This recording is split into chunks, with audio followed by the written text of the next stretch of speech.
we want to get protection when we're paying for our first order. So we're going to go over the process and how we do that for our first order, and then how we do it after. So for the first one, we made our template, we made our negotiations and everything. And then once we've done all that, it comes to the point where we're going to pay. We're going to pay that 30% up front, right, when we make this order with them. And then they're going to buy the supplies and start making it. And then we're going to pay 70% after the inspection, okay? So what we want to do is go and do this through either trade assurance on Alibaba or PayPal, okay? So it's different on each website, but basically you're going to get a point where you're putting in the description of, the order details, or, like the description. And it may seem kind of small at first, but this is where you're going to want to put in that info from the purchase order that we made earlier. So by putting this in, you're going to be able to pay that 30% and then the 70% after. And this is going to make things a lot easier because you're protected now. So if you've done the template nice and in-depth, now if they mess up or something goes wrong, you now have insurance through both of these. So basically, it's going to come down to this document that you've made. And then now Alibaba or PayPal are going to arbitrate. And they're going to read that. And then they're going to say, well, who's right here? And normally they side with the buyer. All right, so that's great because we're the buyer. And then it goes to the contract. And it's like, hey, we bought, we paid, we have this contract. And then now they have to prove that they did their part of it. So that's going to give us the protection and the peace of mind. Now, with these, you can pay with your bank account. Okay, and then there's going to be like a fee with these. It's roughly 3% or so if you're using a bank account.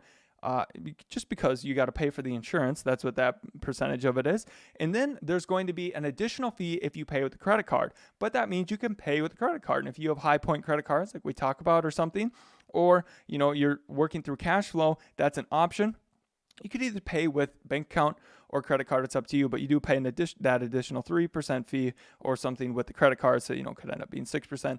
But anyways, this gives you your insurance. And I think you even get extra purchase protection insurance with certain credit cards. Doesn't matter.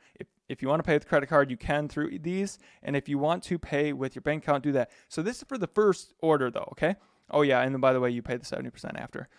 For your second orders and whatnot with your supplier, once you trust them and build a relationship with them, you're going to use a bank transfer to them. They call it like TT or, and I don't know what else they call it, but essentially you're just going to wire their actual bank account money instead of going through one of these platforms. But that's once you trust them and have done business with them. And then you're not going to have to pay either of these fees, okay? So that's the benefit to that. And then watch the OFX video on how you can save money by doing that, because essentially you're still going to have to wire money with your bank account. Now, if you're in the US dollars, so if you have a US dollar bank account, the Chinese are taking US dollars. So you're not going to pay much of a fee there, okay? You're just going to pay the bank wire fee, which for mine, it's like $50 internationally, okay?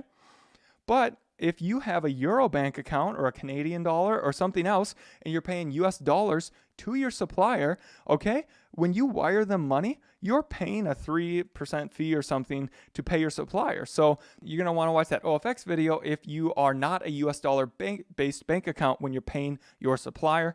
And then even if you do have a US dollar bank account, I think it's nice to use because you can pay them at any time of the day. It gets there in like 48 hours or less, and it only costs $25 to wire, whereas there's 50. And like even with my bank account, these $50, they only let me wire $10,000 online at a time. And I need to have $10 million with them for them to do that. Wells Fargo sucks. Never use them, okay? Yeah, for not just for this reason, but many reasons. So, go get OFX, or if you have a really good bank and you like wiring with them and they make it nice, easy online, great. But if you have international bank account and you're sending dollars to your suppliers, you definitely need to be using international currency transfer so that you're not paying 3% on top. You get a much better rate by using currency partner like OFX. So if you guys have any questions about how to do this, oh yeah, and by the way, on your further orders, your future orders, everything's the same still, like with the 30/70, unless you negotiate better terms with them, but that takes a longer relationship with them. So on to the next video now that you know how to pay your supplier.